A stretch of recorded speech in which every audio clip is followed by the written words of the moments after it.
आपण पाहत आहात नाशिक खबर न्यूज, जनतेचे हक्काचे व्यासपीठ। नाशिक महानगरपालिकेत 16 अधिकारी कर्मचाऱ्यांचा सेवापूर्ती सत्कार सोहळा उत्साहात।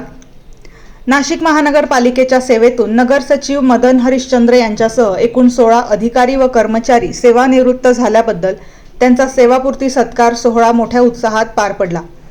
37 वर्षे मनपा सेवेत कार्यरत राहिलेला नगर सचिव मदन हरिश्चंद्र यांचा विशेष सत्कार महापौर हिमगौरी आहेर आडके, उपमहापौर विलास शिंदे, स्थायी समिती सभापती मच्छिंद्र सानप आणि आयुक्त मनीषा खत्री यांच्या हस्ते करण्यात आला।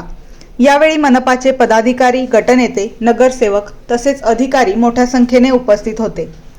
कामगार कल्याण विभागाच्या वतीने राजीव गांधी भवन येथील मुख्यालयात मार्च 2026 मध्ये वयोमानानुसार सेवानिवृत्त झालेल्या विविध संवर्गातील अधिकारी व कर्मचाऱ्यांचा गौरव करण्यात आला। यामध्ये मनोहर पगारे, वसंत वाघ, संजय हिवरे, संतोष खर्डे, देवलबेल वाघेला, ज्ञानेश्वर पवार, कैलास गायकवाड, संजय कडाळे, शोभा कोथमिरे, विनायक गांगुडे, राजाराम जाधव, संगीता महाले, शेखर चौरे, शरद डोईफोडे, विलास साळवे, सुभाष इंगळे आदींचा समावेश होता।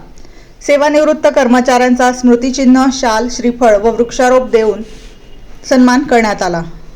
कार्यक्रमाला कामगार कल्याण विभागाच्या उपायुक्त डॉक्टर संगीता नांदुरकर, अधीक्षक नितीन बागुल, जनसंपर्क अधिकारी नितीन गंभीरे यांची उपस्थिती होती। कार्यक्रमाचे सूत्रसंचालन गोपीनाथ हेवाळे यांनी केले। तसेच विनय काळे, राजेंद्र सोनार, मिलिंद बदादे, हेमंत कानडे यांच्यासह सेवानिवृत्त अधिकारी, कर्मचाऱ्यांचे कुटुंबीय, नातेवाईक, आप्तेष्ट मोठ्या संख्येने उपस्थित राहून भावनिक वातावरणात निरोप दिला।